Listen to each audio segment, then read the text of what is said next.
One of the things I'm very conscious of, and a few of you have mentioned this, is that the benefit here is that you go slower.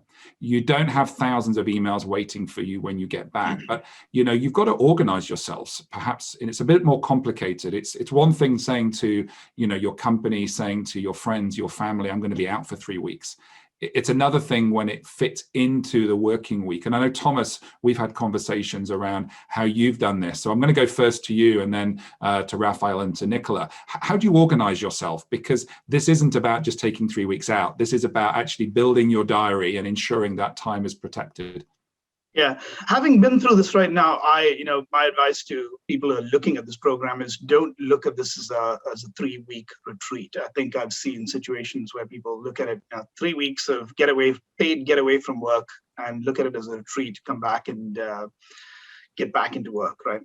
I think people should look at this as a serious learning experience and an opportunity to reflect. So yes, it's a bit difficult to weave it into your workday, but plan it well in advance. I think,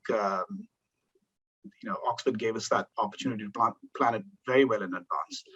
So I started by blocking out the exact times that were required for this. And with the benefit of hindsight, that was a bit of a mistake. I think I should have planned about at least a half an hour on either side, just to get my head around things. So that I would strongly recommend people do that. And then block a little bit of time out for all your preparation, reading, that sort of thing. Everyone has the best intentions of doing these things on the weekend, but then the weekend just comes and goes, and then you realize you haven't done your work. So build all that into your calendar, and make sure it's on your work calendar, because it's very difficult to do it if you've got multiple calendars that you're juggling through. My colleagues and my boss have been extremely supportive of doing this program. So, they know that this time is blocked out for this sort of stuff. So, with the exception of, we all have businesses to run, so there will be things that are urgent that come up, and you will have to make some exceptions as you normally do.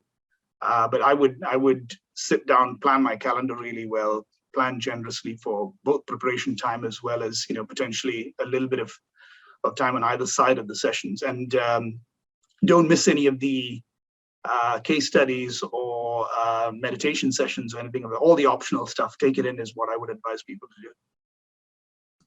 That's great, Thomas. Thank you. Raphael. Yeah, I must say that I more or less apply the same as Thomas. I did have conversations very early on with my leadership, with my boss, ensure that they were aware about the number one, the time that it takes to invest in these type of programs, and number two, the value to the organization. I think having done that in a pretty early stage allowed me to plan as well, using my work calendar, that's a given, to be sure that I had a full visibility of what is happening in the week, specifically around the program. The optional sessions, it's something that I must recommend to everyone. If you have the chance and the opportunity to take them, please do. The cases, I think, is where you see most of the value of the experience, I would say.